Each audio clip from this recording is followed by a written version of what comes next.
Yung Machinggo, nandito tayo ngayon sa labas. Kasama natin si paring Angelo.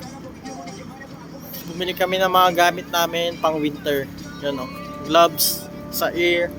Grabe, sobrang lamig dito sa South Korea guys. Legit na legit yung lamig. Tingnan nyo.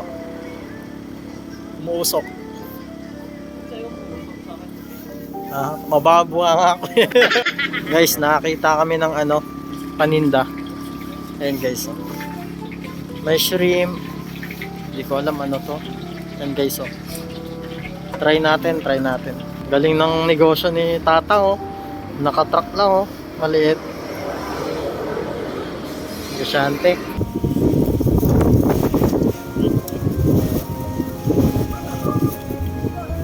May kunento dati sa training naiwan niyang bukas yung pinto.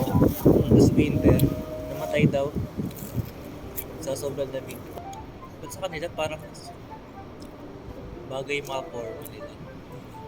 Sanay na sila. Tumor. Pag sa atin, bang awkward tingnan. Pati sa paa, tumatagos yung Kaya pag pumapasok ang trabaho, dalawa lagi may Diyos ko. Tingnan mo yung mga nakadalawang jacket na malalapat. Tapos tayo, isa lang. No. Grabe. Lamig. Hoodie, plus jacket. Susuotin ko na lahat ng binili ko mamaya. Tingnan mo. Guys, may napasok kami ukayan guys. Sobrang daming gamit, ang gaganda. At may nakita ko guys, gitara. Alam nyo kung magkano to guys? 15,000 won lang to. Bibili natin ngayon. Tara. Swerte. Grabe, 15,000. Magkano lang to? Nice.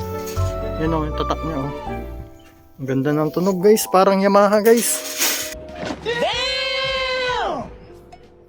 Bibiling ko na to. Promise, hindi ko nagbibiro. Moments later. Sayang tong gitara na to guys. Bibiling ko sana 15,000 won lang. Kaso nakita ko may basag sa likod. Yun sayang.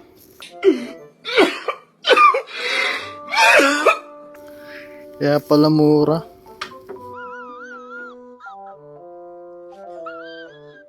Sayang. Ang ganda ng gitara talaga. Tara na. Guys, may nag-aaway guys.